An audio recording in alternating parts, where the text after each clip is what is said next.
All living things, with the exception of clones and genetically engineered corn and soybeans, are unique. Of course, that includes children. Every kid has a collection of traits, quirks, interests, annoying habits, talents, and abilities that makes him or her truly special. That's why education should be special for every child. But it's not. Far from it. Despite the everyone turn to page 57 in your math book approach to learning that is so 20th century and still going strong, typical children will muddle through their K-12 years and come out the other end having succeeded to one degree or another. But for the millions of special needs kids who are entitled by law to receive truly special education, many are being grossly shortchanged.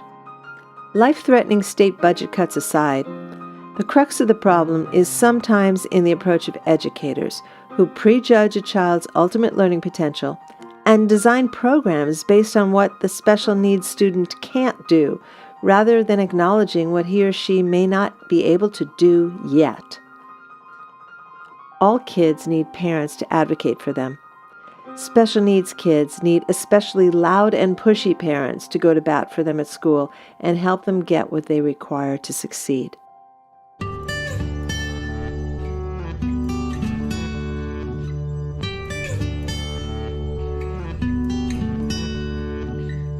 I'm Annie Fox, and this is Family Confidential, Secrets of Successful Parenting. Today's show, advocating for your special needs child.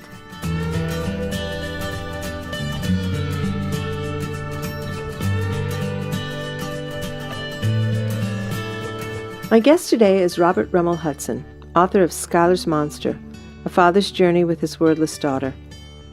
This book tells the story of raising a little girl with a disability and learning to become the father she needs. Rob Rummel-Hudson has been writing online since 1995, which in internet years is an impressively long stretch. During those years, his work has been recognized by the Diarist Awards and has been featured in articles in various newspapers, including Austin Chronicle, the Irish Times, and the New Haven Register. Rob was the keynote speaker at the 2009 Texas Speech Language Hearing Association Convention in Austin.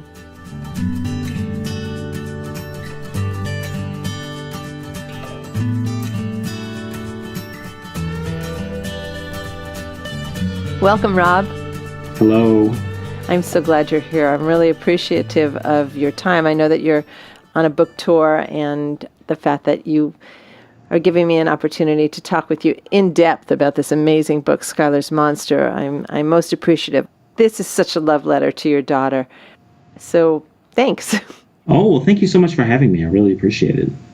I was first drawn to this book by the cover, and I wanted to ask you, did you take this wonderful photograph of Schuyler? I did, and the funny thing about that picture, it was a complete accident. It almost looks very posed and very set up, and I had taken her out. We have a little duck pond next to our apartment complex, and I had taken her out to take pictures because she was all dressed up to go see Santa Claus, and so we were out getting pictures in her little dress. And I think I probably took about 200 pictures that were, the very kind of stiff, posed, smile for grandma type pictures. And at some point, I made some little joke that cracked her up, and she laughed behind her hand, and I just took the picture. And I don't think I even realized that I had taken it until later when I was going through and looking through these files and files of identical posed awful pictures. And right in the middle, there was just this one picture of her laughing behind her hand. And when my publishers, when St. Martin's asked for me to submit pictures, I submitted like 40 pictures. And that was the first one that they saw, and that was it. As soon as I saw the picture, they thought, that's exactly what we want. So. Well, it's perfect because, first of all, she's looking right at the camera, and you could see how much she loves you. And how amusing I am to a 7-year-old. Well, I'm sure you are riotous. In fact, reading your book, I cracked up many, many times. I think you and I have a similar sense of humor. It's a little bit warped. Which brings me to what this book is about for me. It's all about communication, which I thought was really interesting how many different dyads of communication we're talking about here. there's, of course, there's you and Julie. There's you and Schuyler. There's you and the doctors and the whole medical establishment. There's you and your blog readers. There's you and the school system. There's you and the talking box tech people. And all of this is done because you want to help Schuyler communicate with the world. Absolutely. And it was funny. I mean, the whole thing that drove all of this from the very beginning was just our absolute certainty that she had something to communicate, that she had something to say. And watching her, almost like she was just waiting to be handed whatever kind of tools and whatever doors that needed to be opened for her. So, I mean, so much of this was just about giving her the opportunity to communicate and to say the things that were going on inside of her head. Let's talk a little bit about the history of your communication with the monster, because there's that part of it too. And if you could explain to our readers, the subtitle of this book explains it a little bit, but it's called Schuyler's Monster, A Father's Journey with His Wordless Daughter. Tell us about the monster and how you first got to know it. When Schuyler was about 3 years old, she was diagnosed with, after about 2 years of just all sorts of different kinds of testing and evaluations, she was diagnosed with a very rare brain disorder called polymicrogyria. And at the time that she was diagnosed, there were actually probably about 100 identified cases worldwide. So it was incredibly rare. It was just at the very beginning of really being understood. And she had the issue had initially began when she was about a year and a half old. Her pediatrician started asking us questions about, was she trying to talk? Was she trying to put words together? And she really wasn't. And I think as new parents, we were unaware. It seems silly now, but we were unaware that at a year and a half old, you should be talking. I think the things that take parents by surprise, like their kid starting to put together words, it never occurred to us that we were really missing anything there. Mm-hmm. But once she was diagnosed, then we had a little bit clearer idea of what to expect. Now, she has dodged a lot of the worst aspects of polymicrogyria. There are kids who suffer from this. Some of them suffer from very serious seizures. In fact, most of them do. She so far has dodged that bullet. And it's the funny thing. It's one of those things that she knows about it. We've talked about it, but I don't think she ever thinks about it. And it's one of those things that kind of hangs over our heads. Mm-hmm. And as parents, you almost feel guilty if you forget that possibility is out there. But it's something that she's dodged so far. There are all sorts of developmental swallowing issues. Cognitive issues, and it looks like most of that she has managed to dodge. For Schuyler, the main issue with her polymicrogyria has been her lack of speech. So in some ways, she's, I don't know, one of the luckiest of the unlucky, in the sense that her issues have really been focused in this one area, because I've heard from so many parents who have children with this disorder, and the stories are just heartbreaking. Mm-hmm. So I never lose sight of the fact that while she's got this monster to tangle with, it could be, the difference between like Cookie Monster and Godzilla. She could have things a lot more serious to deal with. Yeah, I hear you. And your connection on the internet, in terms of your blog readers, and also the enormous amount of research you did on all aspects of this, I just think, had this condition been known 10 years ago or 15 years ago, what would parents have done? And it's also strikes me as the kind of situation where if you're educated and you know where to look for resources to get your questions answered, then you're less in the dark and more empowered with the information that you get. Oh, absolutely. And it's funny because I think about that sometimes. I think about it because now we're looking at maybe about 1,000 cases identified worldwide, so it's still very, very rare. Wait, hold on a second. Are there more cases now than there were 10 years ago, or are people now identifying them more specifically? Oh, I think it's definitely a case of them being identified. It's a very hard disorder to catch. It requires like an MRI or a CT scan. So. And that's really, at this point, the only way to identify it. I think they're still trying to identify some of the genetic markers so that they can identify in utero, but it's still, it's it's a situation where you, for whatever reason, are putting a child or even an infant, through the whole process of getting an MRI or a CAT scan. So I think it's more of an identification issue. I certainly don't think that it's it's increasing. And the thing is, with it being so difficult to identify, I can't imagine that even if there are 1,000 cases or 10,000 cases identified, I think about kids in third world countries, kids who, for whatever reason, don't have the kind of resources that they can get something as advanced and as expensive as an MRI. So I suspect that there are a lot of kids in the world who have a lot of these issues, and they just haven't been identified. So what are their parents dealing with in terms of the unknown and the emotion? Can you tell us a bit about how you and Julie felt before you had the diagnosis? Well, it's difficult, I think, and it's something that I see so many parents going through, either parents who are just getting a diagnosis for whatever kind of disorder, or they're still looking for that.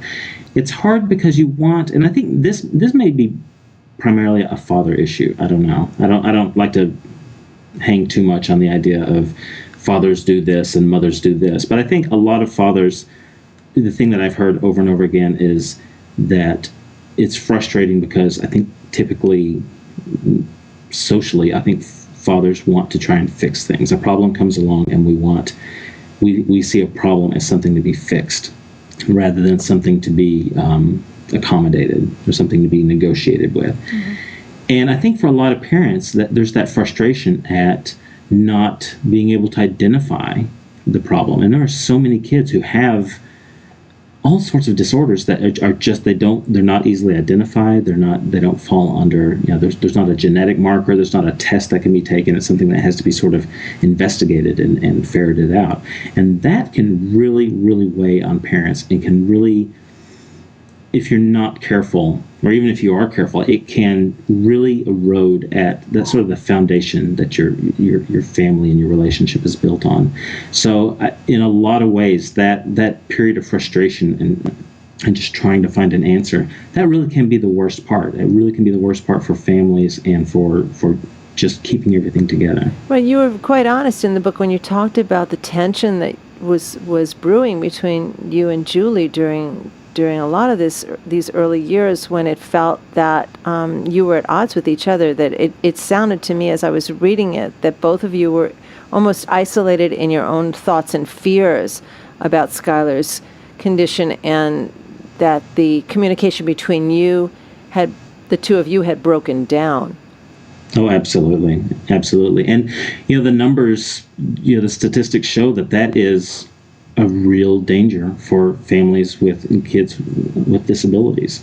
The number that I always hear, and it's so difficult to actually track down the solid research, but the number everyone seems to have heard is the idea that 85% of couples with children with disabilities end up splitting up. Wow. And that number will go even higher if there's a death involved. And the thing is, everyone, when I talk to people about that, I've never had anyone say, yeah, that number sounds wrong. That number sounds way too high.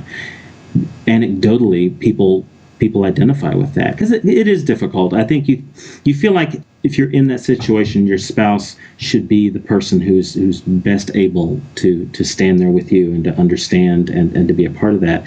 I think it is very easy to get very lost inside your own self and inside your own head. And you look across the table and you see someone who's just as sad and broken and frustrated as you are. And I don't know, maybe it's almost like you resent them for not being able to be more for you.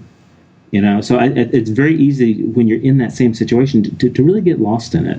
And I can only imagine what it's like for families that have other children too. That's not something we've ever had to deal with, but I'm sure it's even worse. And I was struck by how you and Julie were making a conscious effort to keep it together when Schuyler was around.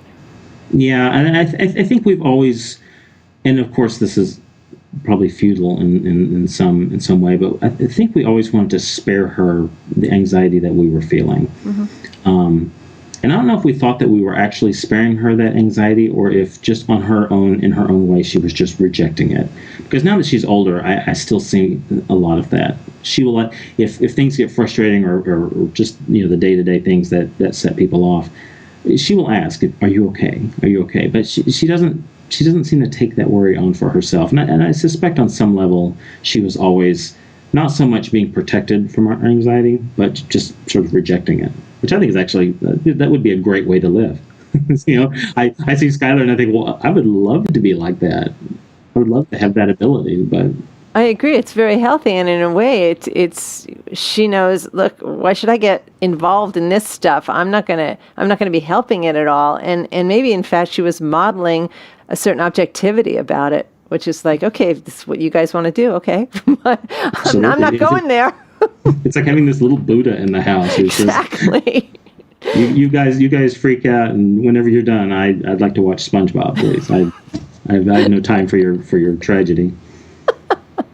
So and that hasn't changed, and I suspect when I'm a bitter old man and have all my old man issues, she's still going to be like, okay, well, call me when you're done. I'll take you to bingo. But I have no use for that now. Now, in terms of the solidarity, the way you spoke about it in the book, when you and Julie were, I'll say, doing battle with some of the school districts and the special ed programs within them, I really saw you guys coming together and supporting each other in a really wonderful way. And I'd love to have you tell our listeners a bit about some of the battles that you were doing with the special ed placement, because I think that's something that no matter what a child is dealing with in terms of their special ed needs, all parents can relate to this. Well, sometimes I think I should contact some of those teachers and thank them in some way, because if anything brought us back together, it was having that sort of common task ahead of us. So, ironically, perhaps they saved our marriage. I don't know. It's difficult because there are so many issues that whenever you're bringing a child into a special education system, in a special education classroom, there are so many issues and so many struggles that are in place even before you get there, just as far as training and the teaching staff and the budgets, which is, there's no end to the budget issues. Special education can be a very, very expensive thing to try and do successfully. I think if I were to identify the one issue that came up again and again, it would be the times that we felt like Schuyler was being dramatically underestimated, that her capabilities were being, she was being shortchanged. And I've always thought about just a basic simple idea. Forget about all the advanced therapies and all the advanced theories of how this should go. If you could just shift one thing in special education and really in education in general, to go from asking or from saying we're going to identify what your child cannot do, to simply changing that basic philosophy to let's see what's possible. Let's push this as far as we can. Give your child as many opportunities, and give the child a chance to fail, really, and not to try and identify the things that we can't do, but just to put it out there and say, here's the open road. And there were so many times. I mean, if I were to go back and look at Schuyler's initial special education reports, I would see how she was not expected to be able to write or to be able to read even, and that some of the things that we could look forward to would be her in these sort of general life skills special education classes, and not believing that and not accepting that. I mean, I'm not a smart guy. I was not prepared for this. I was a music major in college. I wasn't. I had never gone through anything that had trained me or put me in a position where I thought I was ready to deal with this. All I had was just this certainty that there was more that Schuyler could do, and that she was really capable of achieving whatever she wanted to, and that we were the ones failing her. And I see in special education so much just this idea of identifying limits. Where do you think that comes from? Because certainly people who choose to go into special education are more than well-intentioned. They're angelic in some ways. They have Absolutely. incredible patience, and they love the kids, and they want the kids to achieve their highest potential. So why do you think this kind of turned on its head philosophy, let's first focus on what you can't do, is in place there? Well, first of all, I think that the pressures that are put on special educators in this country are just tremendous.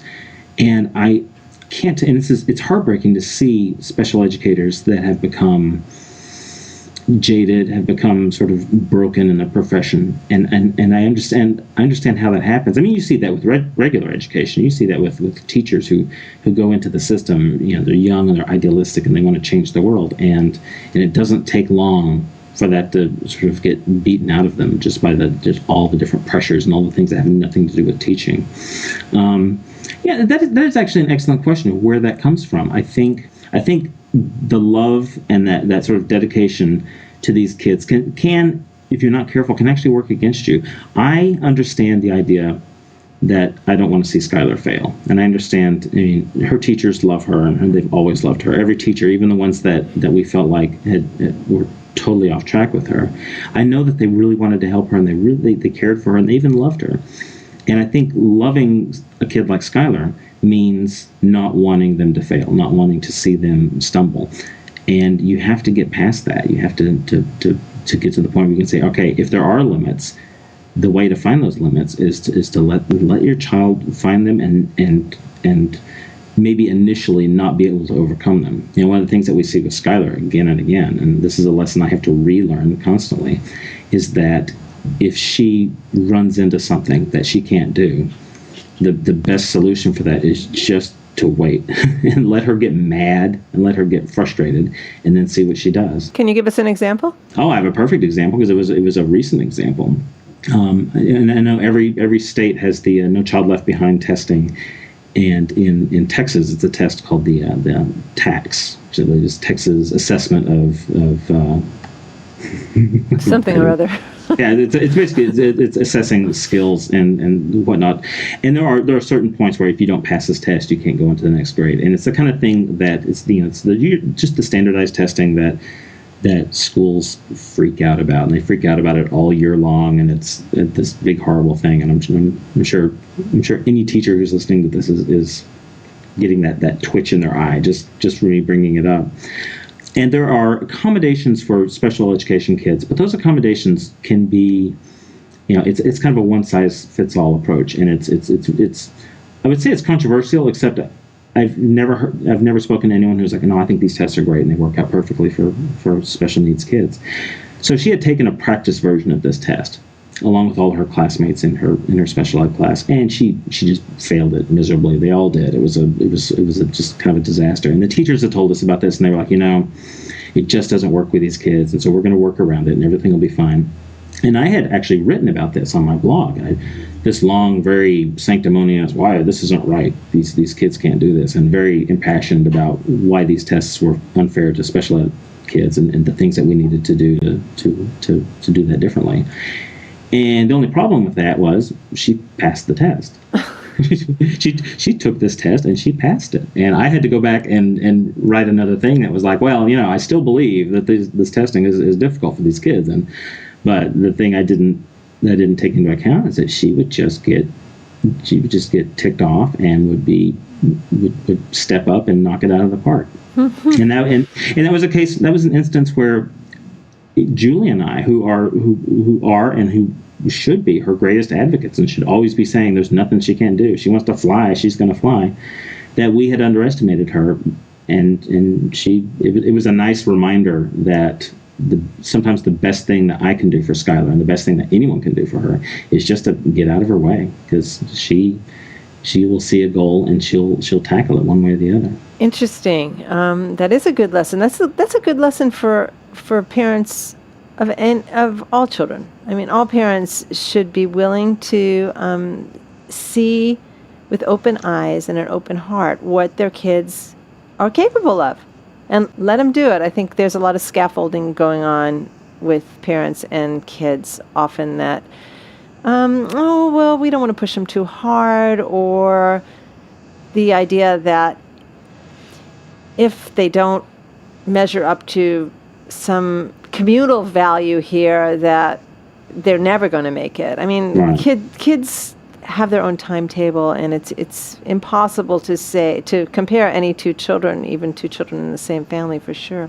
I wanted to switch gears a little bit and talk about some people that you felt very strongly about in the book, as you described almost their, I want to be diplomatic here, but it almost felt like an agenda to undermine. And specifically, I'm talking about the special ed teachers who were turning off Schuyler's device or putting it on mute, or giving you all kinds of grief when you were trying to order an upgraded model of it, and they said, "Oh, no, she could never handle that." Could you tell us Right. about that? Well, and it's funny because I look back on that and I try to understand. First of all, let me say that when I put that in the book, I really hoped it would be shocking and would be, I was shocked. and I think it should be shocking. And I go back and I read it and I get mad all over again. I want to get in the car and drive down and say, you know what, my kid's doing just great. And Yeah. you need to reevaluate your position. But it's funny. I spoke at a speech language conference a couple of months ago, and I gave a keynote address to about 2,500 people, which was terrifying. But anyway, I told that story. And it was funny because you could hear when I told that story, you could hear this sort of murmur, this sort of angry thing going through the crowd. And I thought, well, there you go, I shocked them. But when I talked to people afterwards, it was the opposite. Oh, they weren't commiserating with you? If I could have seen them, what I would have seen was people nodding and people saying, yeah, I know how that goes. Because people I talked to afterwards, they were like, that part really got to me because, and then they would start to relate a similar story of someone who either they didn't understand the technology, they didn't want to face all the extra training or all the things that they would need to go through, and so that they would do things to undermine, and not because they were bad people, it was because they didn't understand how important it was. For Schuyler, this is her voice. This is the thing that this is how she will communicate, or at least it's part of how she communicates. And if you look at it that way, then the idea of turning that device off in a classroom, she had gone to, when she first started using the device, she went into a class, it was a summer school class. It was a teacher she hadn't dealt with before. And the teacher found the device to be distracting. And her solution was to remove the device or to mute the device, to turn it off. And it wasn't because she was, sitting there thinking up villainous ways to obstruct her kids. She was like twirling her little mustache. It was because in her mind, she didn't understand what the device represented. And there's still, this isn't terribly new technology. It seems like it is, and it's getting a lot of attention as sort of new technical advances are made. This technology has been around for decades. I mean, you look at Stephen Hawking, who's using a very similar. I mean, he's basically using the same kind of technology, and that's been around for 30 years at least, maybe longer. So, but just the understanding of this is how a person who does not have verbal communication, this is a way for them to verbally express themselves as a voice.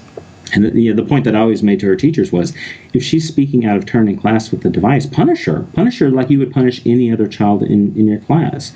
If the kid sitting next to her is mouthing off in class and speaking out of turn, you're not going to walk over to him and with a roll of duct tape and quiet him that way, as much as you may want to. I certainly have been there before. But you treat a child who's using assistive technology the same way you would treat any other kid. But I think when we ran into these impediments, that was part of that. Now, as far as her getting the technology, the equipment that she needed, so much of that is about just funding and schools being able to really afford to provide the assistance that these kids need. This, something like an assistive technology, a speech device, can be mandated, certainly. But if that doesn't mean that it's going to be paid for, that the resources to cover that are going to be in place. So I understand that schools are in kind of a hard place. Yes, we have to help this child. Yes, this will help this child. Here's our budget, and I just don't know where that's going to come from. And I certainly sympathize with that. My perspective as a teacher almost has to be that that's not my problem. And that, I mean, as a parent, I also have to look at it as, I understand that that's a big problem, but at the same time, my job advocating for Schuyler means that that's got to be someone else's problem. Although in the end, ultimately, it became our problem, and that's how we dealt with it. So the idea of advocacy, I think, is a key one here for any parent who is getting some pushback from the system when they feel. Absolutely. Yeah. And the thing is, when you go into those meetings, I've talked to a lot of parents who have these meetings where they go in, what they call the IEP meetings, the Individualized Education Plan meetings, where they will set up for a child with a disability, they will set up a curriculum and a program specifically to meet that child's needs. And those meetings can be very contentious. I mean, I've talked to so many parents who are like, yeah, my next stop after this meeting is I'm going straight to the bar because this is awful. These meetings can be a real beating. I think when you go into that meeting understanding everybody's roles, it becomes easier. When you understand that from the school's perspective, I mean, everyone wants the same thing in the end, but from the school's perspective, they have, here's our budget, here are the kids that we have to assist. And I mean, it seems kind of harsh to put it this way, but they can help more kids by giving your kid less in resources. Mm-hmm. And if you understand that that's the perspective that they're coming from, that helps tremendously. At the same time, they have to understand that as a parent, you are there to advocate for your child. And while it's not like I'm saying, well, I don't care about these other kids, I want as much as I can for mine. And it's not a matter of caring, but it's a matter of what your role as that child's advocate is. And as long as the schools understand that you're going in with this very narrow, very focused idea of what needs to happen, then as long as everyone understands their roles, then that's where you find that middle ground, and that's where you find that place where, I understand what you're trying to do, you understand what I'm trying to do, and somewhere in the middle there's something that we can live with. Yeah. And of course, the funding for special education in this country is always going to be an issue, and it's something that every administration says they're going to address. Everyone in special education, special needs, and disability are looking very closely at the Obama administration to see what they're going to do, and the early indications are very encouraging. But we've all learned in a very nonpartisan way to be disappointed in our leaders. So have you sent this book to the Obama administration's people who are in charge of education? I really should, shouldn't I? You totally should. Who's the Secretary of Education? Oh, I really should know that, shouldn't I? That wasn't a trip-up question, Rob. But really, you should send the book. Question. You should send the book. Do it. And I know that the president has also appointed a special liaison for disability as well, who actually, I believe he's blind, or he has a sight deficit. So those are good indications. Maybe one day I'll turn on the television and he'll be carrying my book. Wouldn't that be terrific? You'd be so happy. All this stuff was really helping kids all over the place. I would like you to talk just a little bit about these AAC devices, also known as alternative and augmentative communication devices, because in reading about the transformation in Schuyler's ability to communicate and putting this tool in her hands, it seemed like the miracle worker, the play about Helen Keller, where all of a sudden she had language and an ability to communicate. It connected her with the world. So tell us a little bit about these AAC devices, please. Well, Schuyler's device, and it's produced by a company in Ohio called the Rummel-Hudson Company. There are a number of companies who are doing similar kind of work. I like what Rummel-Hudson does because they approach language in a slightly different way. Instead of just giving them words to speak, actually kind of guiding the user through the creation of language. So it helps to teach her how language works. It's a device. It's pretty small. It's smaller than a laptop. It has a touch screen. On that screen, it will show icons and words. And as you touch these icons, it'll assemble the sentences and the phrases that you need, and then will actually speak those phrases for you. And in Schuyler's case, it will actually, as she like if she's saying I want to eat a banana, then it will guide her through. So she says, I want to eat. As soon as she hits the little eat icon, everything changes. She gets a whole new set of subdirectories that show breakfast, lunch, dinner. Will show her all these different choices and things that can be added in and whatnot.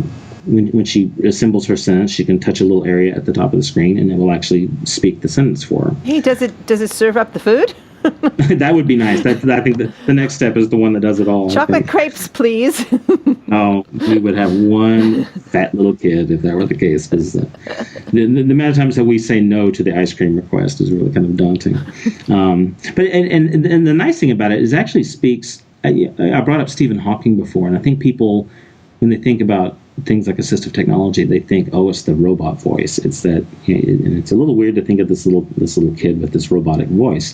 And the reality is, the voices are becoming more and more natural sounding, and she can adjust those voices. She actually got a new device recently, and it has new voices, including some with British accents. I thought I could send her to school with her little British accent. So, although oddly enough, the British accent mispronounced Schuyler, so we couldn't use it. No, that's such a neat idea when I think about kids.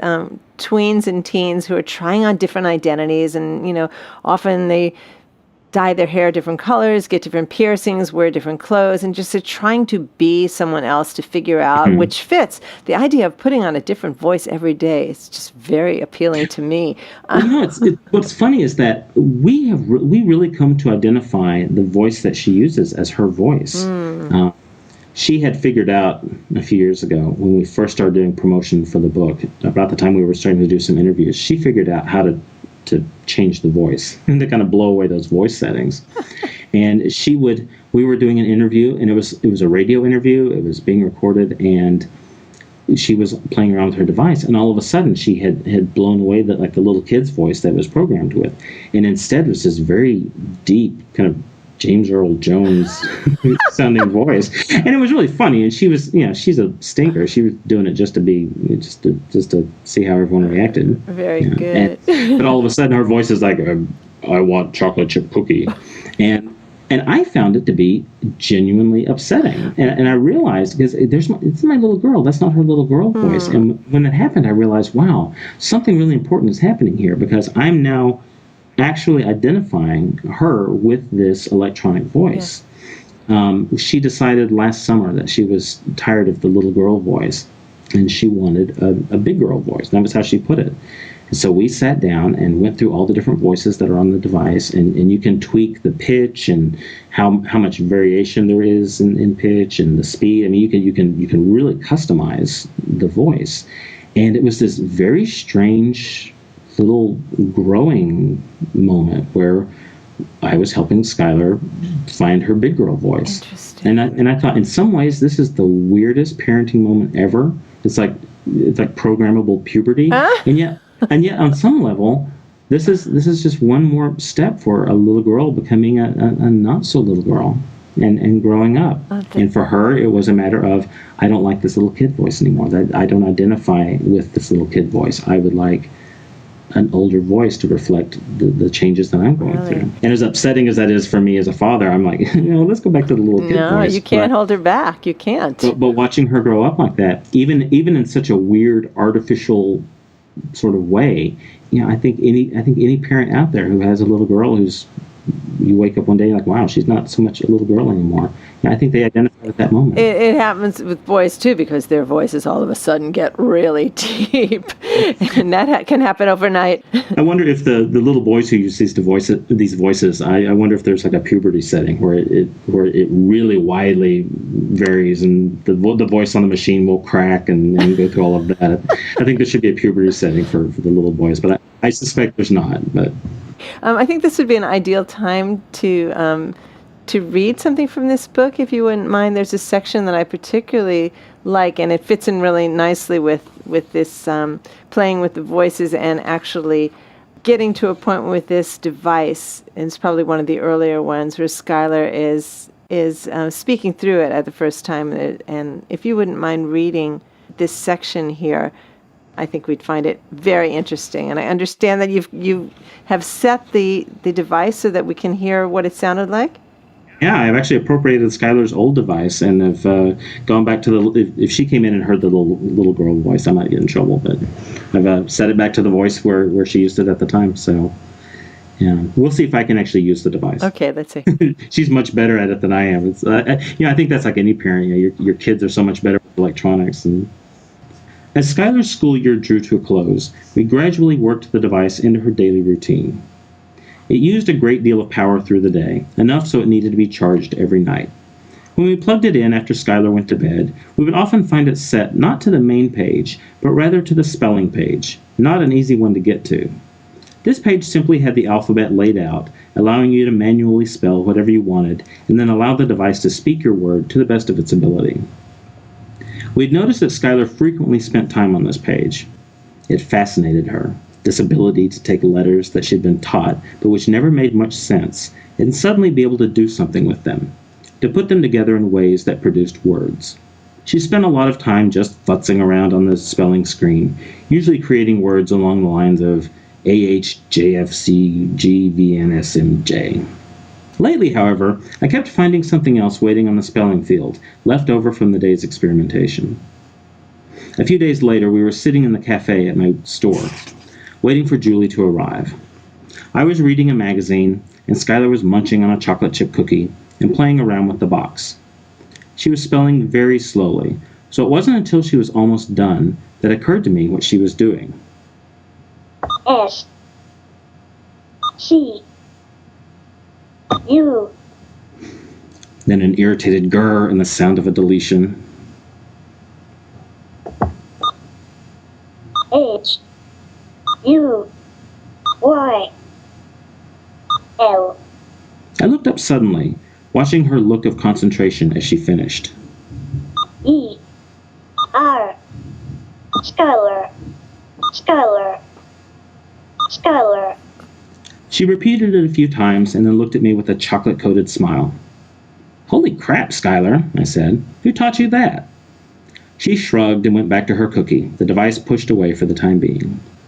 She had been shown her name all her life, and we knew she could recognize it. But no one had been trying to teach her to spell it, not that I was aware of. As time went on, we watched her spell other words on her device, words that she hadn't been taught, but which she picked up from whatever reading material was sitting in front of her. The device was teaching her to spell. It was giving her the instant gratification of hearing her successes and failures. There are many quiet moments that I'll remember until the very end of my life, long after I've forgotten most everything else. I do believe that the day I watch Schuyler spell and then speak her name for the first time will be one of those forever moments. God, I certainly hope so. Lovely. Thank you. Yeah. So, how old is this big girl now? She is, and when I say this out loud, I get that shiver. She's 9 years old. She's going to turn 10 in December. Wow. So it's unthinkable to me that she's gotten so old. And it's funny in a lot of ways, I think because of the device. The little girl that I describe in the book is so different from who she is now. How is she different?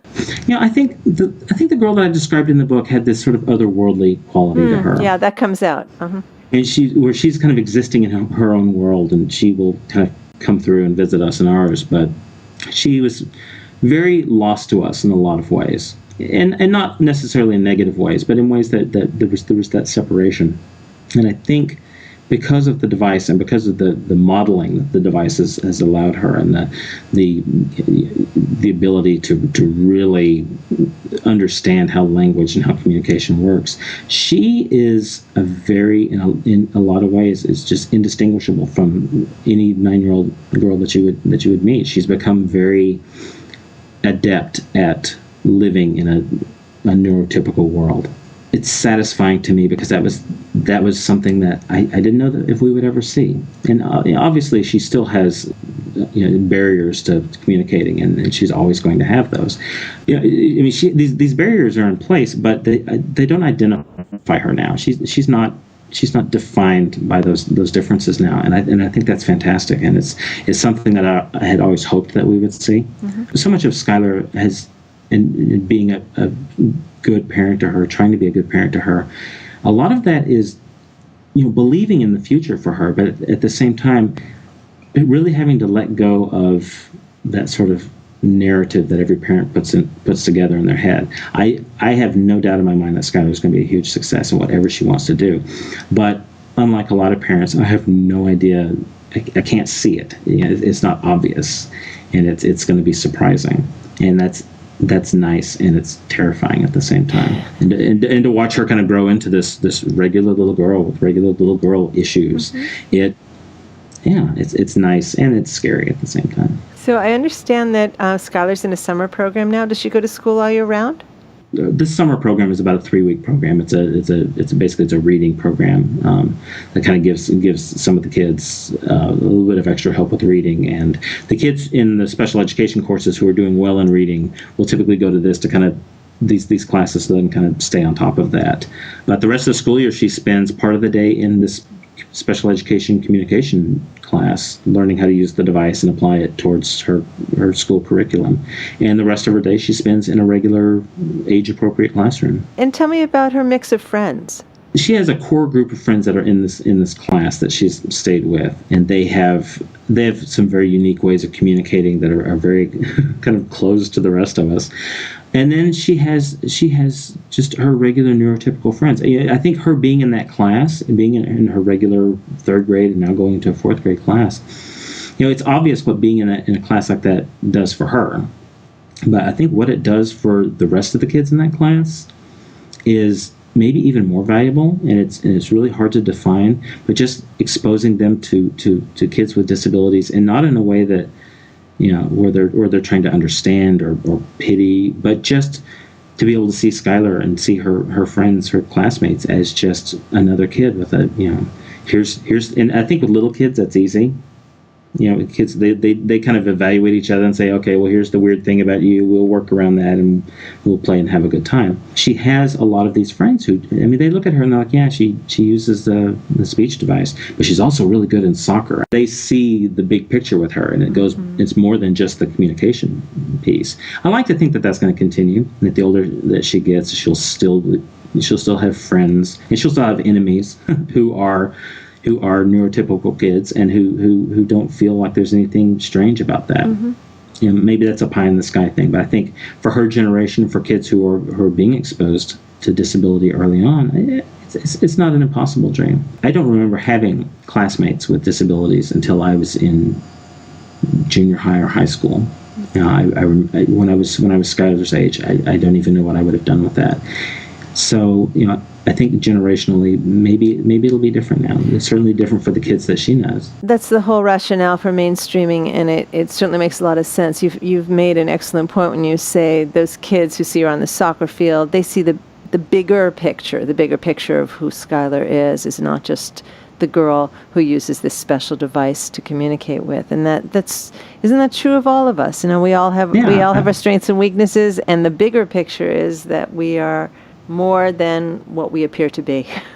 Exactly. And it's actually funny to watch when she gets into little scraps with her neurotypical friends, which of course she does. They all do. And now, even when they're being ugly to each other, they're not being ugly to each other about that, right, about her disability. It's about, she kicked the ball away from me, or she did whatever. And it's nice to watch that. Yeah. I think parents conveniently forget how Lord of the Flies it can be on the playground, But, we all want to pretend like we can go in and protect our kids. But the reality is, when they're in their social groups, they are making their own world. And it's a world that we as parents, we can try and monitor and we can try and visit, but it's all theirs. And the idea that she goes into that on more of a fair footing than I would have been afraid that she was going to, that's a relief. That's a relief to me. That's great. Well, I was hoping that we'd have an opportunity to actually talk with Schuyler, and I'm wondering if she's home.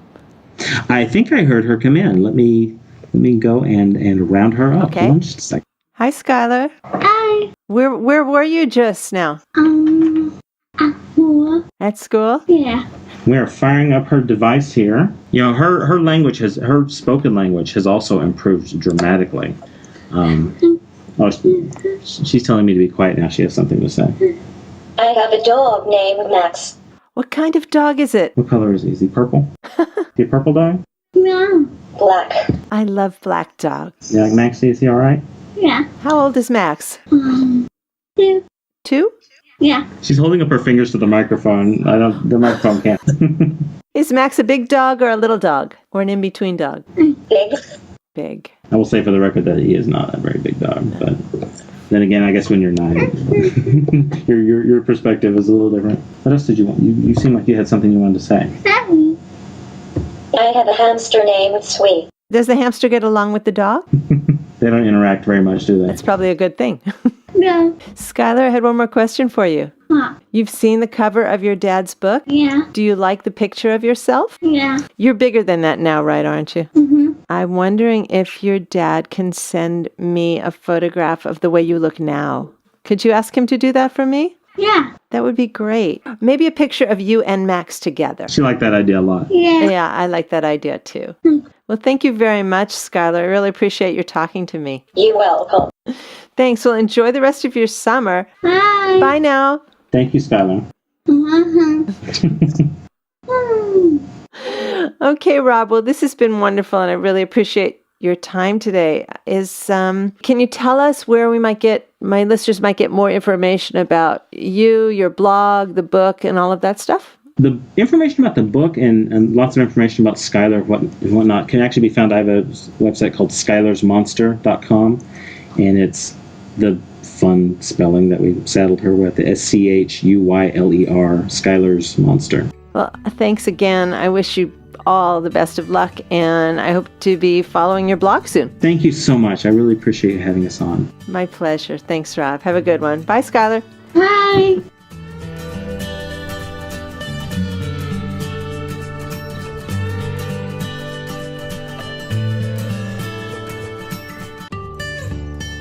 I'm Annie Fox for Family Confidential. For more information about my work with tweens, teens, and parents, visit anniefox.com.